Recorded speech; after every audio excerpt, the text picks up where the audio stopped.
Hola, buenos días a todos. En esta ocasión, vamos a estar platicando un poquito acerca de la infección de piel y tejidos blandos. Yo soy la doctora Laura Mejía, soy como ya me conocen, soy parte de su equipo docente de este curso de infectología y como les comentaba en esta ocasión, pues nos tocó trabajar, nos tocó platicar un poquito de este tema. Realmente este tema pues es bastante extenso, ocupa hay varias afectaciones o varias infecciones que vale la pena comentar. Entonces, parte de la intención de este video, pues, es hacer un resumen de todos ellos y, pues, invitarlos, ¿no? A meterse a lo mejor un poquito más de fondo para poderlo revisar posteriormente en las clases que van a tener, ¿sale?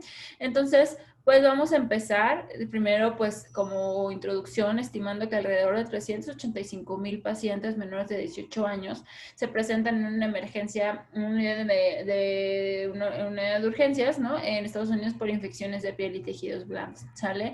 Esto, aunque también son unos 18 años, es muchísimo más frecuente a lo mejor en esta etapa pediátrica. ¿Por qué? Porque vamos a estar viendo que muchos son secundarios a traumatismos o muchos otros son secundarios a algunas lesiones en la piel, que si bien lo podemos presentar en adultos, termina siendo muchísimo menos la incidencia que en etapa pediátrica.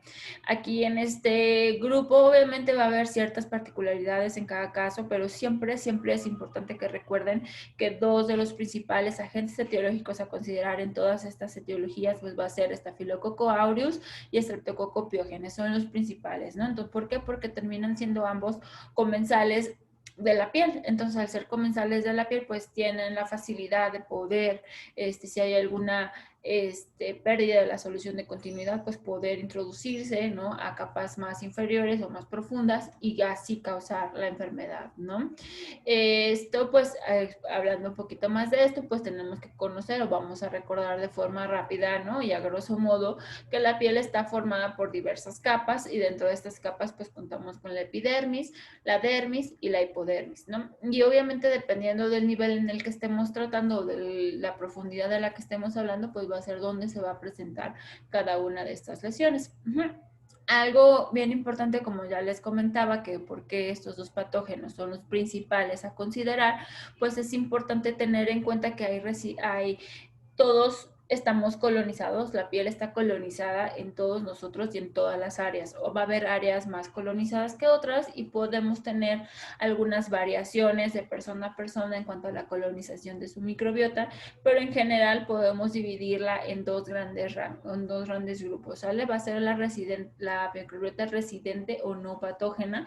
Esta microbiota normalmente tiende a replicarse o tiende a reproducirse, mejor dicho, a nivel de la capa de la piel, ¿no? En la piel se reproducen, no generan ninguna enfermedad por sí solas, a menos de que tengan ciertos factores que puedan ayudar a estos microorganismos, ¿no? Según los considerados comensales, y dentro de estos el principal a considerar, pues Staphylococcus epidermidis es el que va a protagonizar esta microbiota no patógena, ¿sale? Hay muchos otros, algunos otros estafilococos coagulación negativas que también pudieran colonizar la piel, pero bueno, vamos hablando como a grandes rasgos, pues epidermidis, y hay otros, ¿no? Hemolíticos, no sé, a lo mejor algunos otros, ¿no? Y Propionibacterium acnes también puede estar colonizando, de hecho, pues como su nombre lo dice, luego puede también generar o puede ayudar en la cuestión del acné, ¿no? En pacientes adolescentes, incluso ya en adultos. Hay algunos otros histerioides anaerobios, micrococos y pues básicamente, ¿no? Estos son los que normalmente están en la piel y no tienen ninguna afectación, ¿no? Si la piel está íntegra y nosotros no tenemos ningún factor de riesgo. Hay cierta microbiota que se considera transitoria o patógena. Estas ya tenemos que hay una colonización específica y que estas bacterias, si tenemos estos factores de riesgo o estas alteraciones en la piel, pues pueden generarnos enfermedad, ¿no? Una de ellos es Staphylococcus aureus, como ya mencionamos, que pueden causar infecciones a este nivel. El streptococopiógenes, ¿no? También podemos encontrarlo colonizando la piel y también, por ejemplo, son causas frecuentes de las faringoamigdalitis bacterianas y algunas especies de cándida, esto principalmente dependiendo del área en la que estemos platicando, del área anatómica de la que estamos platicando, muchísimo más común, por ejemplo, en área del pañal, ¿no? En donde está ahí como con toda la humedad y toda la oclusión, aunque también hay ciertas partes de pliegues, ¿no? Pues que pudieran ser si no tiene buena limpieza y buen cuidado el personal adulto, ¿no? También pudiera, ¿no? En esos pliegues, si no se te puede estar colonizando y puede haber un crecimiento de este hongo. Dentro de las infecciones, pues entonces, como les comento, va a haber, dependiendo del lugar de localización, pues es donde vamos a tener la afectación, ¿no? Entonces ya vimos que está el epidermis, la dermis y la epidermis, ¿no? O el tejido celular subcutáneo. Ya después de este tejido celular, acabando la piel, encontramos este tejido celular subcutáneo, vamos a encontrar a la fascia y vamos a encontrar el nivel muscular, ¿sale? Entonces, obviamente, dependiendo del grado de afectación o del tipo de donde estemos afectados, pues es como son las posibles causas o posibles etiologías que vamos a encontrar, ¿no? A nivel superficial, a nivel de la epidermis principalmente, vamos a encontrar principalmente impétigo, foliculitis a nivel de los folículos pilosos y también erisipela, ¿no? Esto es bien importante, ahorita vamos a hablar un poquito de las diferencias clínicas entre erisipela y celulitis, pero una de ellas, dentro de las principales diferencias que hay entre estas dos etiologías que luego pueden o muy frecuentemente llegan a confundirse a nivel clínico, pues es esto, ¿no? O la erisipela tiene una afectación pues muchísimo más superficial, ¿no? A nivel de la dermis en comparación de la celulitis que pueden tener ya también un involucro del tejido celular subcutáneo, ¿no? Entonces aquí esa es una de las principales características y vean cómo si le apostamos a Staphylococcus aureus y a Streptococcus pyogenes, pues le vamos a tener una buena posibilidad de ganar, ¿no? Hablando estrictamente de estas infecciones de piel y tejidos blandos y partes blandas, estos van a ser como los gérmenes a considerar siempre, ¿sale? Si nos vamos ya un poco más a nivel profundo, pues vamos a encontrar ya si hay afectación de la fascia, pues fascitis, si son, incluso pues ya en este nivel ya son infecciones graves, infecciones severas, ¿no? Puede haber datos de necrosis y ya hay mayor afectación, incluso puede estar involucrado a nivel muscular, ¿no? Y entonces esto ya estaríamos platicando de una piomiositis, que vamos a ver un poquito de esto más adelante. Y pues como les comento, son infecciones ya severas, son infecciones donde muy probablemente o muy seguramente vamos a requerir también el manejo quirúrgico y pues aquí ya podemos tener, dependiendo del mecanismo patógeno que estemos causando, pues incluso algún otro tipo de microbiota ya más, o sea, con mayor involucro de agentes, incluso datos polimicrobianos, si es que encontramos ya datos de abscesos, ¿no? De una piomiositis. Ahora, ¿cómo las podemos clasificar? Pues hay de diferentes maneras que podemos clasificarlas, dependiendo de su tiempo, si son agudas o crónicas, aunque en general la mayoría de estas infecciones pues van a ser infecciones agudas, ¿sale? No tienden a perpetuarse o a dificultarse, a menos de que estemos platicando ya de ciertas peculiaridades, ¿no? Que alguna infección superficial dérmica, por ejemplo, alguna tiña o alguna otra cosa que tienden a cronizarse, pero no es lo habitual, ¿no? A lo mejor un micetoma, ¿no? Que puedan tener algún involucro más profundo, pero no es el final de la plática. El final de la plática es evaluar las infecciones más frecuentes que encontramos, ¿no? A nivel, tanto en adultos como en niños. En cuanto al tipo de piel, ¿no? Pues si son primarias o secundarias. En cuanto a la localización, pues ya si están solamente afectando un área o están diseminadas en varios sitios anatómicos. Y en cuanto a la severidad, si ya tienen datos de necrosis o no necrosis, ¿no? Esto principalmente para las infecciones ya más profundas, tanto para la fascitis como la piomiositis. Ahora, ¿cómo puede suceder? ¿Cómo puede pasar a grandes rasgos en todo este grupo de afectaciones o de infecciones que estamos tratando?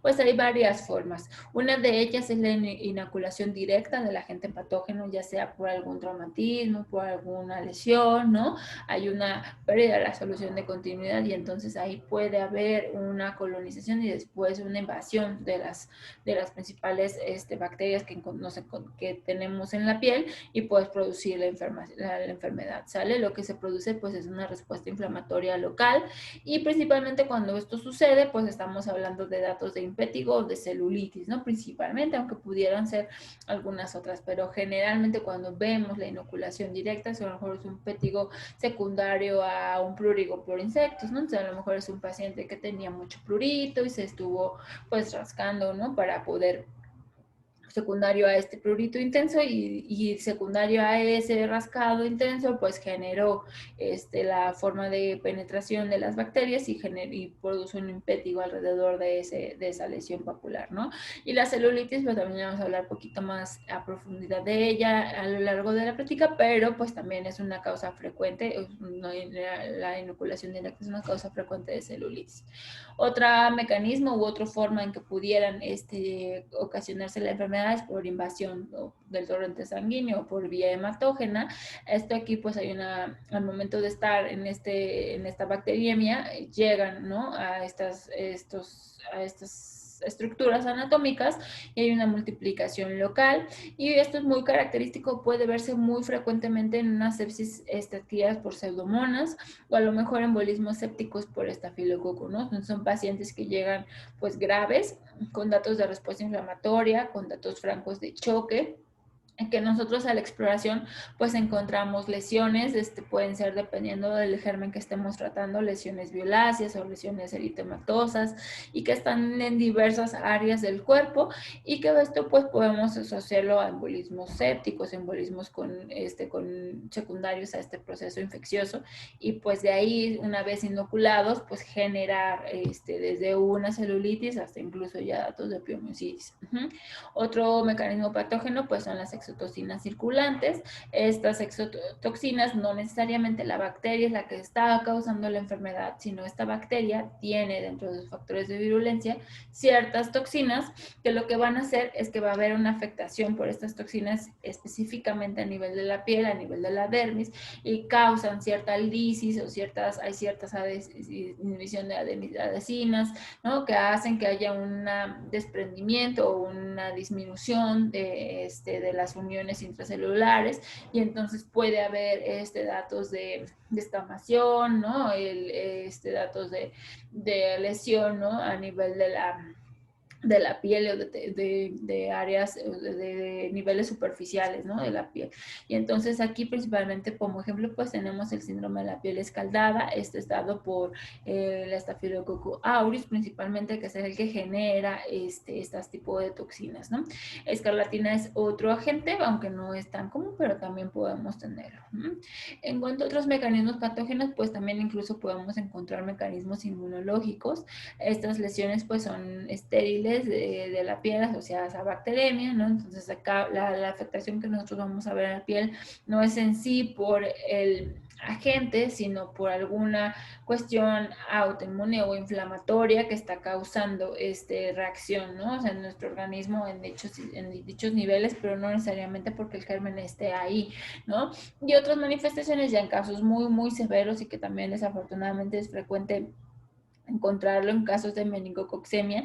Es frecuente encontrar lesiones purpúreas, purpúricas, o algunos datos de violáceas, ¿no? Incluso ya más severas, datos de necrosis, ¿no? Y esto también es frecuente en meningococo. Afortunadamente en nuestro país no solemos verlos tan seguido, pero cuando tengamos este tipo de lesiones siempre debemos sospechar meningococo.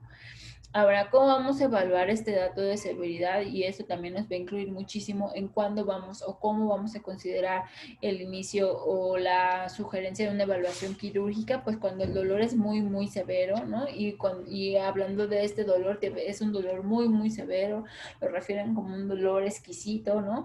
A lo mejor difícil de delimitar, ¿no? El paciente no va a lograr decirnos específicamente qué punto le duele, pero genera mucho dolor, y es un dolor que no corresponde a lo mejor a la severidad de la clínica que nosotros estamos viendo, ¿no? Entonces, el paciente tiene muchísimo dolor, para a lo mejor, aunque nosotros no veamos, pues francamente, cambios de coloración o veamos un incremento importante de la temperatura local, pero va a haber un dolor muy, muy, muy severo y muy importante. Entonces esos son datos de severidad, son datos en los que debemos siempre sospechar ya un involucro profundo, ¿no? Incluyendo hasta músculo, y tendremos que hacer pues el abordaje con estudios de imagen y a lo mejor ya con los cirujanos, con los traumatólogos, para poder normar la conducta.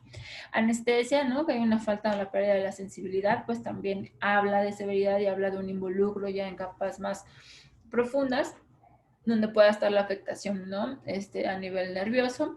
Bulas violáceas, ¿no? Este tipo de afectaciones principalmente de cuando son sistémicas, ¿no? Hablando de los meningococos, hablando de las pseudomonas, ¿no? Pues se pueden presentar esos embolios sépticos, pueden ir generando, pueden irse desarrollando en eso, hemorragias, una rápida progresión y ya la presencia de gas en la lesión, ¿no? Si nosotros tomamos una radiografía y vemos gas dentro en el lugar de los tejidos blandos a nivel muscular, ese es un dato grave, es un dato donde el paciente tiene ya compromiso importante, una infección severa y ese paciente debe de entrar a un drenaje quirúrgico, ¿no? Entonces, esto es importante que siempre lo tengan en cuenta para eso.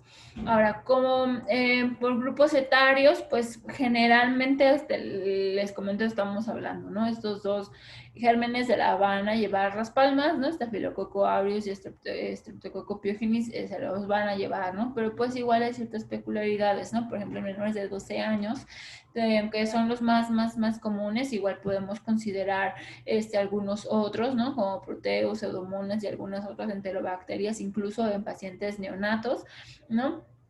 Principalmente los que colonizan el canal de parto y si es más si tuvieron alguna infección a nivel de alguna infección neonatal, ¿no? Y tener afectación de estas áreas anatómicas, pues también considerar enterobacterias.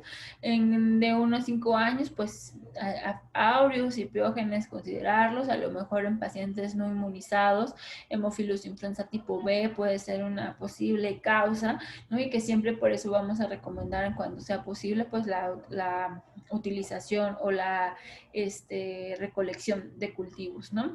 De 6 a 15 años, aureus y piógenes, y ya en adultos termina siendo la misma etiología, ¿no? Entonces, es como lo están viendo ustedes aquí, estos gérmenes son los que vamos a estar considerando la mayoría de las veces. Obviamente va a haber ciertas situaciones que puedan irnos limitando, que puedan irnos orientando hacia otras causas, ¿no? A lo mejor pacientes inmunocomprometidos, considerar también algunas afectaciones fúngicas, no solamente bacterianas, pacientes menores de neonatos, a lo mejor pacientes que tuvieron alguna otra situación, una sepsis severa y tenemos ya un aislamiento por un gram negativo. Entonces, esas ya son peculiaridades de cada paciente que ya tendremos que ir individualizando, pero a grosso modo y de forma general, estos son los gérmenes a considerar.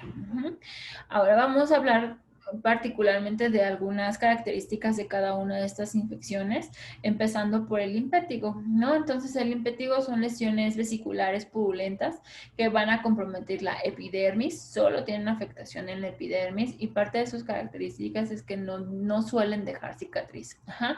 Lo dividimos principalmente en buloso y no buloso.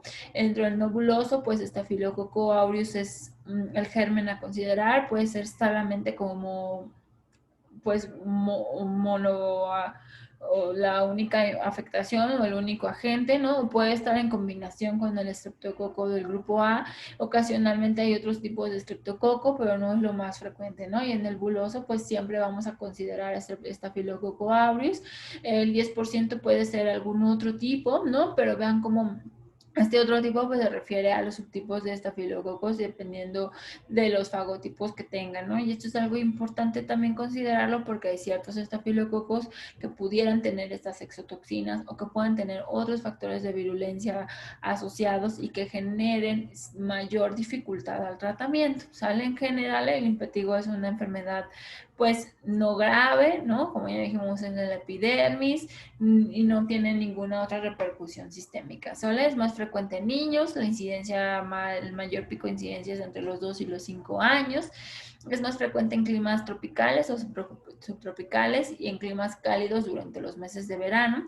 Afecta principalmente los niveles sociales más pobres en condiciones de hacinamiento y pues donde hay una mala o una deficiente higiene, ¿no? Pues de las personas que habitan ahí.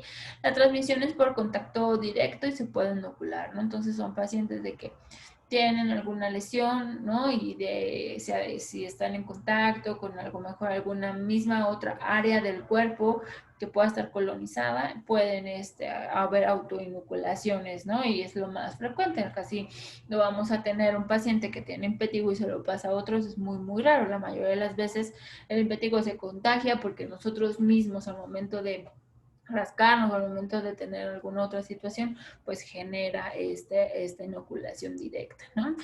Entre las características clínicas que tiene el impétigo, pues son lesiones bien delimitadas, aunque pueden ser múltiples y pueden ser varias en el mismo lugar. Afecta en su mayoría superficies expuestas como miembros, tanto superiores como inferiores y cara, y de la cara algo característico es que suele ser periorificial. Entonces lo vamos a encontrar tanto alrededor de las narinas, alrededor de la boca, es algo muy, muy característico y muy frecuente.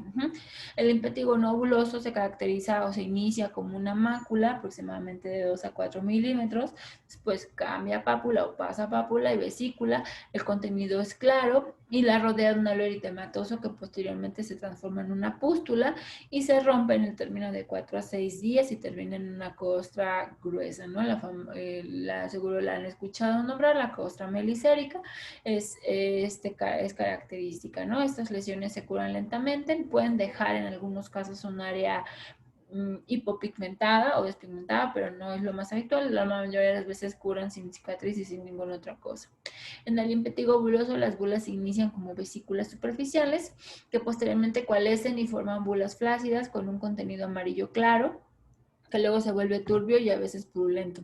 Cuando la bula se rompe es cubierta por una costra amarronada o costa melicérica, como les comentaba, y puede acompañarse a lo mejor en casos pacientes neonatos o en pacientes algo comprometidos o que tengan algún otro factor de riesgo con ciertas linfadenitis regionales, aunque realmente no es lo más habitual y los síntomas sistémicos en general están ausentes. O sea, van a ser pacientes que no van a tener fiebre, que no van a tener dolor o un ataque general, ¿no? Síntomas generales no lo van a presentar, ¿no? Es una infección muy localizada. Hay ciertas complicaciones dependiendo del germen que estemos tratando, ¿no? Si es hablando de Staphylococcus aureus, pues puede haber, ¿no? En casos severos o en casos raros, ¿no? Propagación local y sistémica, esto causando pues celulitis, adenitis y linfadenitis. Menos frecuente, muy, muy menos frecuente, neumonía, artritis, osteomielitis, sepsis, esto principalmente en pacientes neonatos y en pacientes a lo mejor adultos mayores, ya con algunas comorbilidades, ¿no? O diabetes o alguna o VIH, pero no es lo más frecuente, realmente es muy, muy raro que se presentaran estas infecciones secundarias a un impétigo. Y en el caso del el impétigo estreptocócico, pues igual, ¿no? Linfadenitis, linfangitis, ¿no? En casos severos, a lo mejor en casos raros, escarlatina y algunas otras complicaciones postinfecciosas como la glomerulonefritis postestreptocócica, ¿no? El tratamiento, pues principalmente es tópico. Podemos iniciar mupirocina o a lo mejor ácido fusídico. Realmente no hay ninguna diferencia entre ambos. Efectos adversos en la piel asociados a la aplicación de cremas antibióticas, como son estos dos, pues son muy poco frecuentes, ¿no? Entonces, realmente solamente requiere manejo tópico, requiere manejo con una adecuada higiene, con un cuidado, evitar rascados, evitar manipulación de las lesiones. ¿Para qué? Para no, incluso no inocular en otras áreas del cuerpo a estos microorganismos, ¿no? En casos severos, ¿no? En casos de que ya tuvimos alguna complicación de las ya antes mencionadas, pues podemos iniciar manejo sistémico, aunque realmente no es lo habitual, ¿no? Cefalexina, amoxicilina con ácido clavulánico, a lo mejor en pacientes alérgicos a los betalactámicos podemos iniciar eritromicina. Pero pues muy pocas veces lo vamos a ocupar. Generalmente con el puro manejo tópico van a mejorar, ¿sale? Aquí pues hablando de Staphylococcus, pues igual, ¿no? Dentro de las recomendaciones de la ISDA que tiene la práctica, las guías de manejo para este tipo de infecciones, pues nos hablan acerca de algunas penicilinas, ¿no? O sea, algunos otros betalactámicos, cefalosporinas, ¿no? Y macrólidos también pudiera ser, aunque pues solamente van a ser en casos muy seleccionados. En cuanto a la sensibilidad, ¿no? Que tienen estos para los, tanto hablando de aureus como estreptococo para estos tipos de agentes, pues recordar que Streptococcus pyogenes es altamente sensible para todo, para penicilinas, ¿no? Entonces no requerimos iniciar algún otro tipo de esquema, ¿no? Y en cuanto al Streptococcus, Staphylococcus aureus, perdón, pues principalmente pues responden bien, ¿no? Dependiendo si son oxicilinos sensibles o oxicilinos resistentes. Si son sensibles, responden bien a las penicilinas antistafilocócicas, ¿no? En caso de que no contemos con ella, podemos iniciar con alguna cefalosporina de primera generación o incluso iniciar a lo mejor amoxicilina con un inhibidor de beta-lactamasas como el clavulanato, y eso también nos genera buena forma, ¿no? O buen espectro para poder tratar este tipo de infecciones, ¿sale? En casos ya severos, en casos donde ya estemos pensando datos de choque tóxico, pues a lo mejor también vale la pena agregarle clindamicina, pues esto como para también toda la inhibición de las toxinas, pero eso es en casos ya severos. En cuanto a la erisipela, que también es un diagnóstico muy frecuente y que seguramente van a toparse en algún punto en su práctica clínica, es una infección aguda de la piel, no necrosante y afecta a la dermis, como ya lo mencionamos anteriormente. Es la dermis superficial, tiene un marcado compromiso de los vasos linfáticos subyacentes y en algunos casos es rápidamente progresiva. El estreptococo del grupo A es el patógeno predominante, aunque también puede ser producida por algunos otros estreptococos del grupo C y G, y en menor frecuencia por estreptococos del grupo B o Staphylococcus aureus. Entonces, en esta particular, pues Streptococcus pyogenes es el que vamos a considerar, aunque también aureus es una causa frecuente de erisipela. Bacilos gram negativos como pseudomonas, acinetobacter, hemófilos influenza o algunas otras enterobacterias también pudieran ser alguna causa en alguna ocasión, pero no es lo más habitual, ¿no? Siempre considerarlo a lo mejor en pacientes hospitalizados, a lo mejor en pacientes inmunocomprometidos, ¿no? O a lo mejor en pacientes que tengan alguna situación de riesgo donde pudieran estar expuestos a estos gérmenes, ¿no? Entonces, no, principalmente, pues, estreptococos es el germen a considerar aquí. Es una infección esporádica, realmente no tiene como alguna cuestión de temporalidad o estacionalidad. Es muy frecuente en niños pequeños y sobre todo en mayores de 60 años. La puerta de entrada más frecuente es para el ingreso de este microorganismo es la disrupción de la piel a partir de traumatismos, como por ejemplo heridas cortantes, picaduras, ¿no? Algunas onicomicosis que generan mucha inflamación en la piel, y de esta forma logran ingresar estas bacterias, ¿no? En neonatos la puerta de entrada, pues también un punto a considerar, pues va a ser el cordón umbilical y pueden diseminarse de ahí a la pared abdominal, ¿no? Que puede estar ahí contigua. Otros factores predisponentes son obesidad, diabetes y algún edema secundario a la obstrucción linfática, ¿no? También generan este tipo es un factor de riesgo importante. La lesión típica, y la están viendo en la imagen, es una lesión roja, brillosa, indurada, ¿no? Referida como piel de naranja, por eso esta característica como brillosa, de bordes nítidos, dolorosa, con rápida extensión y linfedema regional. Esto es bien importante, chéquense cómo es bordes nítidos, ¿no? Entonces nosotros vamos a poder delimitar de forma adecuada el sitio de afectación, ¿no? Y la piel se ve muy roja, muy indurada, pero esto es algo muy característico que a comparación de la celulitis, los bordes son mal definidos. Muchas veces nosotros vemos ese aumento o notamos ese aumento de volumen en la celulitis, pero no lo vamos a lograr delimitar tan adecuadamente hasta dónde se extiende o no la lesión, y aquí como ven es muy claro dónde está la lesión, ¿no? Entonces algo muy característico de la erisipela.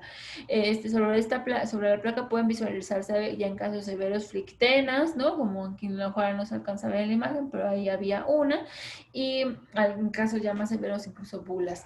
Se localiza con mayor frecuencia en miembros inferiores y por lo general es unilateral. La presencia de síntomas sistémicos, por ejemplo, como fiebre, escalofríos, malestar, pueden preceder el comienzo de la lesión cutánea. Leucocitosis, una BCG acelerada, una PCR incrementada, pues son hallazgos frecuentes, ¿no? Son son reactantes de fase aguda que pueden llegar a presentarse y que no pues nos habla nada más o nos apoyan, ¿no? La cuestión infecciosa de este cuadro.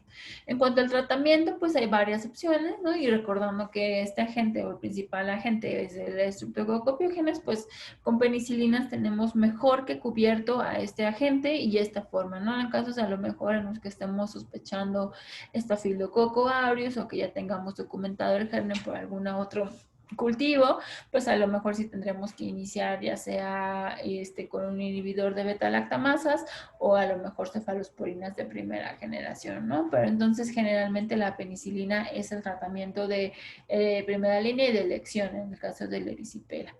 Ahora, en cuanto a la celulitis, que es el principal gran diagnóstico diferencial de la erisipela, esta es una inflamación aguda, habitualmente más extensa y siempre más profunda que las estructuras cutáneas, ¿no? Entonces ya quedamos que la erisipela es más superficial y ya tenemos a la celulitis incluyendo ya los tejidos, el tejido subcutáneo, ¿no?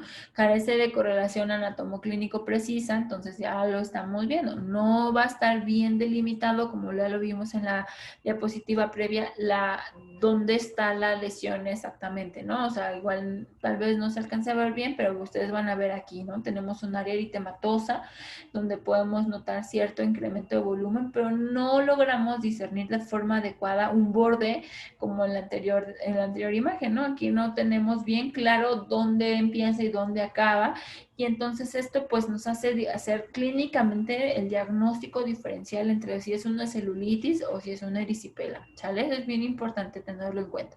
A diferencia de la erisipela, estos bordes del área inflamatoria son más imprecisos y habitualmente no existe elevación de la epidermis subyacente. Eso quiere decir que al no haber elevación, pues no vamos a encontrar ni las ampollas ni las bulas que vamos a encontrar o que podemos llegar a encontrar en el dato de la erisipela.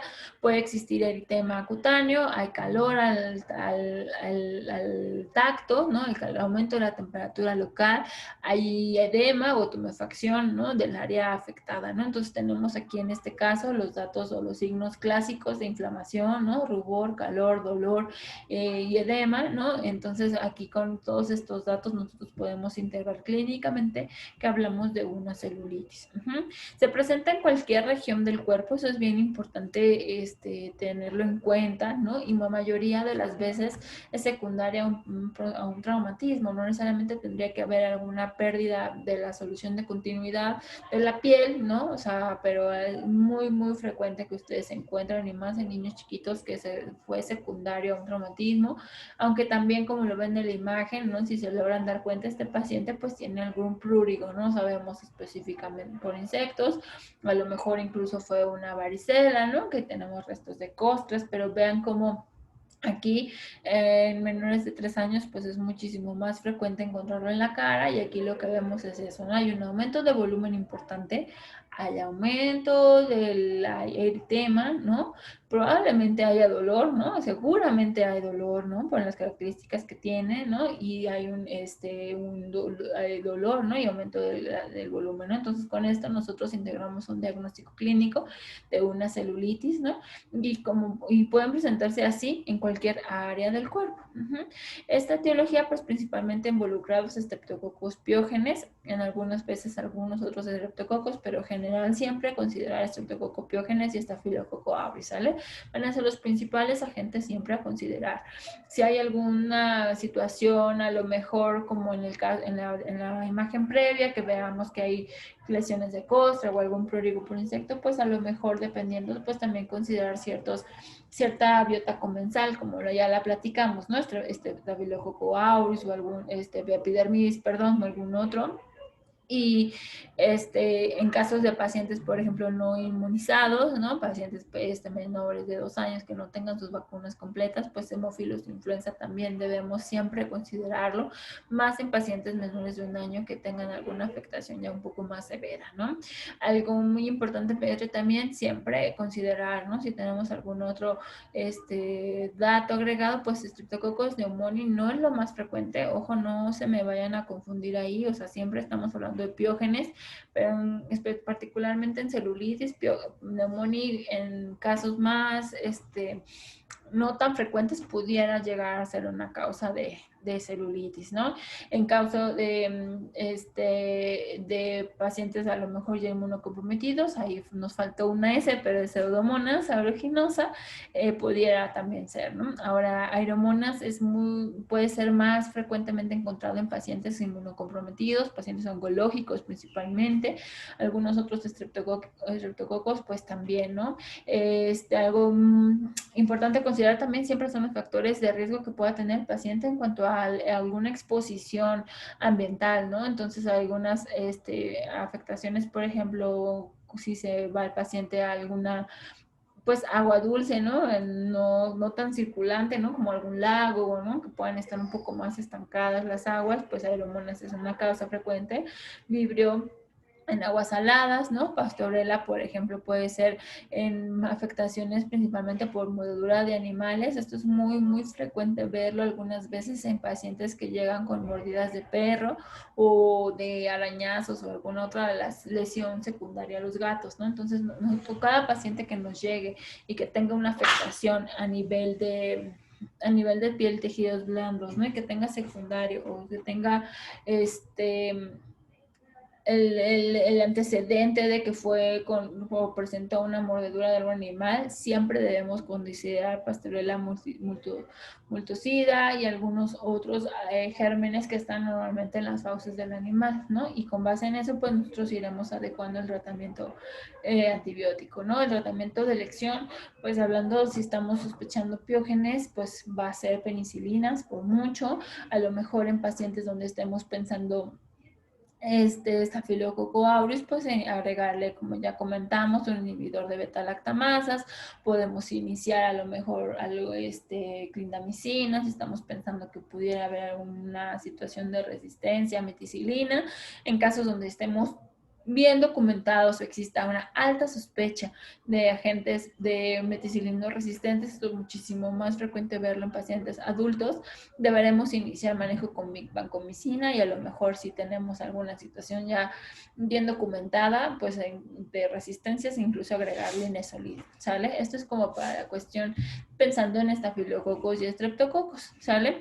¿Qué pasa, por ejemplo, en los pacientes que tienen alguna afectación por pseudomonas o aeromonas? Pues muy probablemente vamos a tener que iniciar alguna cefalosporina de cuarta generación o alguna cefalosporina con espectro antipseudomonas e incluso carbapenémicos en casos muy severos, ¿sale? La celulitis, a diferencia de la erisipela, sí puede llegar a causar afectación sistémica grave, puede llegar, si no se trata de forma adecuada y oportuna, a causar incluso datos de sepsis, casos de choque, ¿no? Entonces es una afectación que debemos documentar de forma oportuna para iniciar el tratamiento y obviamente individualizando cada caso, ¿no? En pacientes menores de 2 años que no tengan ninguna vacuna, siempre considerar algunos agentes, principalmente hemófilos influenza tipo B.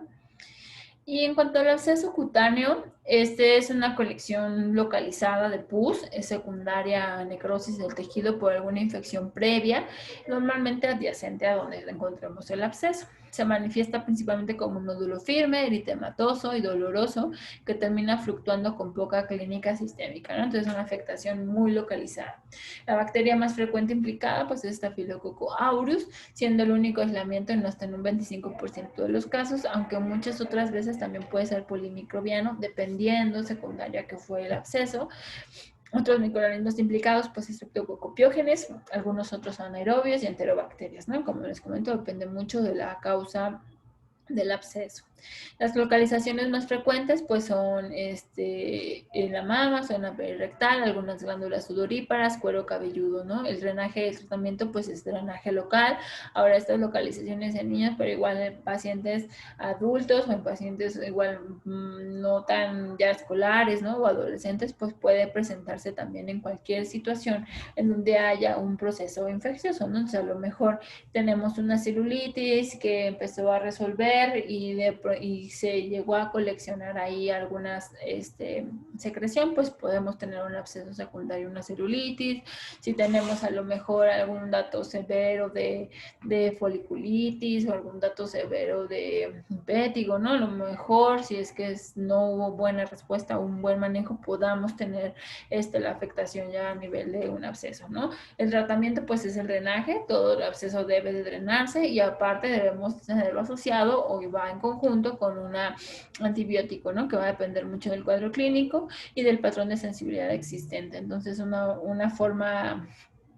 tratamiento adecuado puede ser a lo mejor clindamicina, que cubrimos perfectamente bien estos cocos gram positivos a los que estamos refiriendo, principalmente Staphylococcus aureus, y también logramos cubrir ciertos anaerobios que pueden ocasionar en alguna ocasión, pueden ocasionar este tipo de cuadros, ¿no? Trimethoprim, sulmetoxazol logra tener buena cobertura para Staphylococcus aureus, aunque realmente no nos cubriría otras posibles causas, entonces no sería como la primera forma, la primera elección. Y pues ya doxiciclina, linezolid o algo, pues tendremos que ir individualizando cada caso. Y también nos apoya mucho el tener cultivos, ¿no?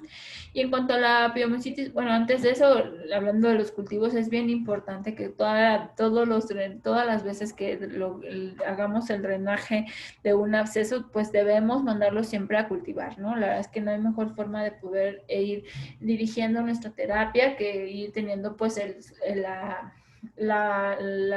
dato confiable de laboratorio hacia qué agente o qué germen estamos tratando, ¿no? Entonces, siempre hay que mandarlo a cultivar, ¿no? Lo ideal sería mandarlo tanto para medios aerobios como para medios anaerobios. Sin embargo, a veces desafortunadamente no en todos los laboratorios podemos contar con un medio de anaerobiosis, pero se debe de solicitar, ¿no? Y parte de a lo mejor nuestra parte clínica que nos va que tenemos que hacer esa parte de la pues preanalítica de la toma de la muestra, pues va a ser tener una muestra que una vez que tengamos, ¿no? O sea, el drenaje, ya sea que el cirujano haya abierto un quirófano, ¿no? Y nos haya dado la jeringa con la muestra, o nosotros hayamos hecho un drenaje en la sala junto con la cama del paciente, debemos inmediatamente, esa muestra debe de enviarse inmediatamente al laboratorio, ¿sale? ¿Por qué? Porque si estamos sospechando gérmenes anaerobios, pues no van a sobrevivir si los dejamos al aire ambiente donde hay una cantidad de oxígeno importante, ¿no? Estamos al 21% del aire ambiente y hay gérmenes anaerobios que mueren, ¿no? Si están con un 3% de oxígeno, entonces sí necesitamos que eso, o sea, tienen que bajar inmediatamente al laboratorio. Lo ideal es en la jeringa volverle no la aguja, pero sí el tapón, ¿no? Volverla a encapuchar sin la aguja, pues, para que quede como sellado y no haya contacto con el aire y con el oxígeno ambiental, y bajarla directamente al laboratorio para su inoculación en el medio de anaerobiosis, ¿no? Entonces es bien importante cuando estemos hablando de abscesos. En general, para las otras infecciones, ¿no? Por ejemplo, si vamos a tomar muestra de las bulas que se presenten o de las ampollas que se presenten, pues estamos pensando que van a ser estos dos principales cocos de los que ya hemos platicado, y no necesariamente tendremos que hacer toda esta situación de correr al laboratorio. Siempre es importante bajarlos de forma oportuna. ¿Por qué? Porque las bacterias requieren estar en el medio de cultivo para poder crecer, ¿no? Entonces, pero pues ya no tendríamos que bajar con la aguja tapada y todo lo demás, ¿no? Con la jeringa tapada, ¿no? Entonces, esto es importante al menos cuando estemos hablando de abscesos, y no solamente los cutáneos, sino cualquier otra colección, sino cualquier otro absceso del que estemos tratando, ¿no? Si, por ejemplo, fue una situación de un drenaje abdominal porque tuvo una sepsis abdominal, ¿no? Va a ser la misma situación, ¿no? Siempre que queramos detectar anaerobios, deberemos de seguir estas indicaciones. Ya para finalizar, hablando de la piomyositis, es una infección bacteriana pues del músculo, como su nombre lo dice, ¿no? O sea, realmente el término o el prefijo pio, pues ya estamos hablando de que hay una infección pues piógena purulenta, ¿no? O sea, donde ya encontramos pues esta situación grave, es una infección grave, severa, ya que puede poner en grave peligro la vida en pacientes principalmente inmunocomprometidos y que requiere forzosamente un manejo intravenoso hospitalario, ¿no? El 95% de la etiología van a ser por Staphylococcus aureus, entonces siempre vamos a sospechar a ese agente y siempre vamos a ir encaminados a ese agente, ¿sale? También puede producirse por algunos otros streptococos y en pacientes inmunocomprometidos, en pacientes hospitalizados, ya lo dijimos principalmente, podemos también tener involucro de bacilos gram negativos, principalmente Serratia, Klebsiella, E. coli, Yersinia, por ejemplo, en pacientes que tengan anemias de células falciformes, ¿no? Alguna otra alteración hematológica, a veces es frecuente encontrar salmonella, Pasteurella, si tenemos el antecedente de que pues tenemos ahí un traumatismo o a lo mejor una mordedura de perro, ¿no? Entonces, eso es bien importante, por eso siempre hacer, luego se los repetimos mucho, pero depende mucho del paciente que estemos tratando, ¿sale? Aquí en infectología no tenemos como tal una receta clara de cocina, no un paciente, aunque tengamos 2 pacientes con biomositis, va a ser bien diferente las posibilidades etiológicas, ¿no? Si fue un paciente en el que pues no sé, sufrió un traumatismo y estamos pensando en Staphylococcus aureus, a un paciente en el que a lo mejor sufrió, es un paciente oncológico que lleva hospitalizado 2 meses y que entonces le hicieron a lo mejor alguna biopsia, ¿no? Entonces puede variar muchísimo, ¿no? Y entonces siempre es importante tenerlo, aunque si son pacientes que vienen de la casa, ¿no? O vienen de la comunidad, ¿no? Con este aumento de volumen, pues entonces principalmente aureus va a ser el germen a considerar, ¿no? Los músculos que con mayor frecuencia se afectan son los músculos largos de los miembros principalmente inferiores, aunque también puede ser afectación a nivel troncal, pero la mayoría de las veces son tanto miembros superiores como inferiores, ¿no? Pueden presentarse abscesos de forma concomitante, o sea, abscesos dentro del músculo. Inicialmente el cuadro tiene poca expresión clínica, lo único que se revela, lo que llama la atención, como ya lo mencioné previamente, es el dolor, ¿no? No vamos a encontrar a lo mejor un aumento de volumen importante, eritema, pus, ¿no? Vamos a encontrar algo muy característico a la exploración, pero lo que sí va a referir el paciente es un dolor intenso, un dolor severo, un dolor que puede limitar la deambulación y la movilización, y eso nos debe, y eso es en etapas tempranas, entonces eso nos debe hacer sospechar en cualquier paciente que nos llegue con estas características, que tiene el antecedente, que tuvo un traumatismo, ¿no? Por ejemplo, o que tuvo a lo mejor un evento infeccioso previo, ¿no? Entonces esos datos y ese dolor severo no lo desechemos de pronto, siempre nos toca creerle al paciente, ¿no? De los síntomas que tenga y entonces debemos nosotros siempre, pues mínimo abordarlo para poderlo descartar y estar 100% seguros que no va a tener ninguna otra cosa más, ¿no? Esto una vez que posteriormente al puro dolor, pues van a empezar a aparecer los signos de inflamación, va a empezar el aumento de volumen de la extremidad en la que esté afectada, va a empezar a haber eritema, ¿no? Podemos encontrar incluso a lo mejor si ya hay gas dentro de ahí, de los tejidos subcutáneos o del músculo, pues sí podemos sentir como crepita, ¿no? La extremidad, entonces eso es bien importante. La prueba diagnóstica más sensible en los primeros estadios, pues va a ser la resonancia magnética. Puede producirse afectación a distancia con manifestaciones como empiema, pericarditis y abscesos pulmonares, aunque es muy raro, y siempre considerarlo en pacientes inmunocomprometidos. ¿Sale? Dentro de las manifestaciones clínicas, aquí se fue un estudio que hicieron en pacientes pediátricos, pero bueno, realmente se puede extrapolar sin problemas a pacientes adultos y vean como fiebre es una causa frecuente o es un signo frecuente, dolor, ¿no? El siguiente punto bien importante que ya lo mencionamos, y después de esto, pues aumento del edema, ¿no? Hay un incremento del volumen, ¿no? A nivel del lugar afectado, hay limitación funcional, que eso es también bien importante, es bien frecuente que los pacientes lleguen porque ya no pueden mover bien el brazo, porque les duele al caminar, ¿no? Muchas veces eso es el motivo de valoración, ¿no? Muchas veces es el motivo por el que acude un paciente pues adulto joven que estaba jugando, que se fue a echar la cascarita con sus amigos, ¿no? Y entonces llegó porque tiene mucho dolor, ¿no? Él no se ve lesiones, él no se ve que algo pase, pero le duele mucho y ya no puede caminar, ¿no? Y eso es muy frecuente, eso nos pasa muy frecuente en los servicios de urgencias. También puede haber pues aumento en la temperatura local y eritema. Y aquí pues lo que les muestro pues es una imagen, es una resonancia magnética, donde lo que muestra es un incremento importante de volumen y también una inflamación importante a nivel muscular, ¿no? Entonces vean dónde están las flechas marcadas, cómo hay un incremento en toda esta captación de contraste y que esto representa una piomicitis, representa un aumento de la inflamación a nivel muscular, ¿no? Ya con nosotros con estas imágenes pues podemos hacer el diagnóstico de una piomicitis.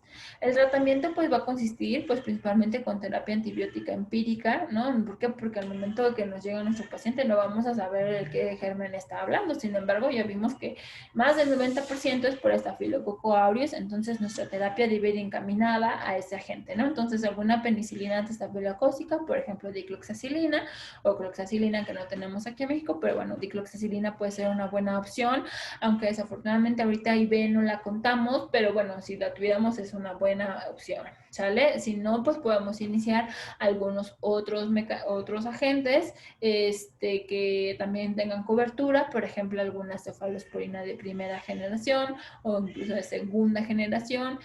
Clindamicina también es una buena opción. Aquí con las cefalosporinas, ojo, porque específicamente hablando de aureus, aquí el dicho de menos es más, aquí sí aplica, ¿no? ¿Por qué? Porque nosotros no vamos a cubrir bien. Hay muchas veces que por el afán de querer como darle el mayor beneficio a nuestro paciente, queremos iniciar cefalosporinas de tercera generación para muchas infecciones. Y aquí en particular, hablando de piel, tejidos blandos, pensando en aureus, no nos va a mostrar mayor beneficio porque cefalosporinas de tercera generación no tienen buena cobertura para Staphylococcus aureus. Entonces, si nosotros llegamos y nos acostumbramos a dejarle ceftriaxona a todos porque pues eso cubre y eso vemos, pues en este caso lo único que vamos a hacer es a enlentecer o a afectar el tratamiento oportuno de nuestro paciente, ¿no? Entonces, este es bien importante. En casos de que la piomocitis sea secundaria a piógenes, que puede suceder también, aparte del drenaje quirúrgico, pues el tratamiento va a ser un beta-lactámico y en pacientes ya más severos, en los que estén haciendo datos de choque tóxico, que ahí pues nos referimos principalmente ya a una afectación por la liberación de toxinas, ¿no? Ya sea por el estreptococo o en este caso el estafilococo, y esta liberación de toxinas pues lo que va a producir es un síndrome pues de respuesta inflamatoria sistémica, ¿sale? Va a causar ciertas afectaciones a nivel de hígado, a nivel de riñón, a nivel hematológico, a nivel cardiogénico, a nivel pulmonar, que puedan simular o a veces son muy parecidos a los datos de choque séptico, pero pues bueno, y aquí la afectación principalmente es dado por estas toxinas y por eso a veces agregamos o solemos agregar cuando diagnosticamos un choque tóxico, pues agregamos clindamicina o algún otro mecanismo diferente a los betalactámicos como para disminuir esa producción de proteínas que son las toxinas, ¿no? Entonces eso es importante ver en pacientes graves o en pacientes donde ya detectemos francamente el choque tóxico, ¿no? Obviamente el drenaje debe ser importante, obviamente la valoración en conjunto con el servicio de ortopedia o el servicio de trauma o el servicio de cirugía, dependiendo de dónde estén, es de quien va terminando o va decidiendo la valoración, pero sí es bien importante que debe ser un manejo en conjunto. Si nosotros a lo mejor de primera instancia no tenemos una resonancia, pero vemos tomamos una radiografía y vemos gas, ¿no? Subcutáneo, pues eso ya también ya tal vez no tengamos que esperarnos a la resonancia para saber que ese paciente necesita drenaje, ¿no? Pacientes en casos muy, muy severos pueden incluso tener un síndrome compartimental que necesite una valoración o una operación quirúrgica, una situación quirúrgica importante, entonces por eso el manejo es integral en este caso y obviamente el manejo intravenoso debe de ser, ¿no? En caso de las piomiositis, la sugerencia es incluso hasta dejar 3 semanas de tratamiento. No necesariamente todo tiene que ir intravenoso, pero sí debemos de tener esas 3 semanas de tratamiento y obviamente ir evaluando cómo va el paciente. Es un paciente que a lo mejor demoramos en hacer el diagnóstico, si demoramos en hacer un drenaje oportuno, pues muy probablemente pues tendremos que hacer o prolongar el tratamiento antibiótico pues por las posibles complicaciones que se vayan presentando, ¿sale? Entonces estas son las principales infecciones de piel y tejidos blandos con los que solemos encontrarnos tanto en pacientes pediátricos como en adultos. Como les repito, termina siendo pues la finalidad es hacer un buen resumen, ¿no? Para que ustedes ahí puedan, las dudas que vayan generando y las dudas que vayan teniendo las revisen y los podamos terminar de repasar pues cada uno en los grupos que tenemos. Y bueno, pues eso sería todo por el momento. Yo les agradezco muchísimo su atención y nos estamos viendo en las clases. Hasta luego.